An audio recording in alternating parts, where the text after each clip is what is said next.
1995 পর্যন্ত সরকারি চাকরিতে থেকেও আমি রাজনৈতিক কর্মকাণ্ড পরিচালনা করতে পারলেও 96 সাল থেকে সেটা পারিনি। আমি ইসলামী ছাত্র শিবিরের প্রাক্তন সদস্য।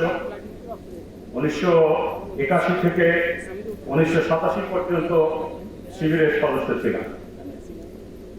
আমি খুব আনন্দিত যে আমি যার হাতে আসলে মানুষ হয়েছে বলতে গেলে 1977 সালে আব্দুর রহমান মুসা ভাই, উনি রংপুরে এমন কোনো জায়গা নেই যেটা উনি চষে বেড়াননি।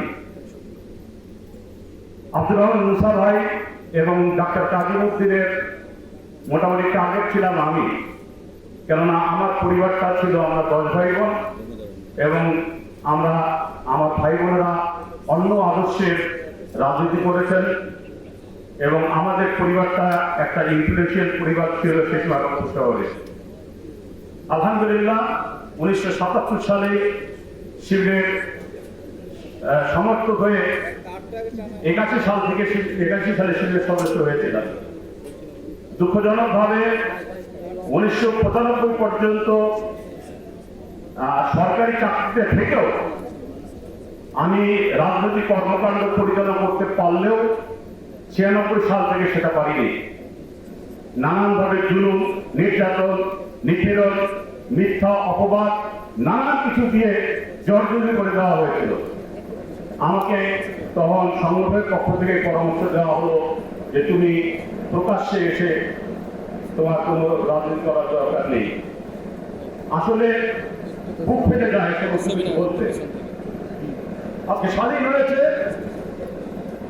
শহীদ আবু সাইদ এখানকার মানুষ গর্বে বুক খুলে যায় এদের জন্য। সে রংপুরের মানুষ আবু সাইদকে নির্মমভাবে হত্যা করার পরে সারা বাংলাদেশে যেভাবে আন্দোলন ছড়িয়ে পড়ল, সে আন্দোলনের ফসল এখন স্বাধীন মুক্ত একটি দেশ। আমাকে যেহেতু এখানে সুযোগ দেওয়া হয়েছে, এই সুযোগে আমি সম্মানিত নেতৃবৃন্দকে বলতে চাই, এখন একটি বড় সুযোগ। আমরা তো অনেক খবর জানি প্রশাসনের বড় অংশ চায়, ইভেন সরকারি বেসরকারি পর্যায়ে প্রতিটি মানুষই চায় যে জামাত ইসলামী বাংলাদেশ এখন বড় একটা ভূমিকা রাখুক, সত্য এবং ন্যায় প্রতিষ্ঠা হোক এই সংগঠনকে হাত ধরে।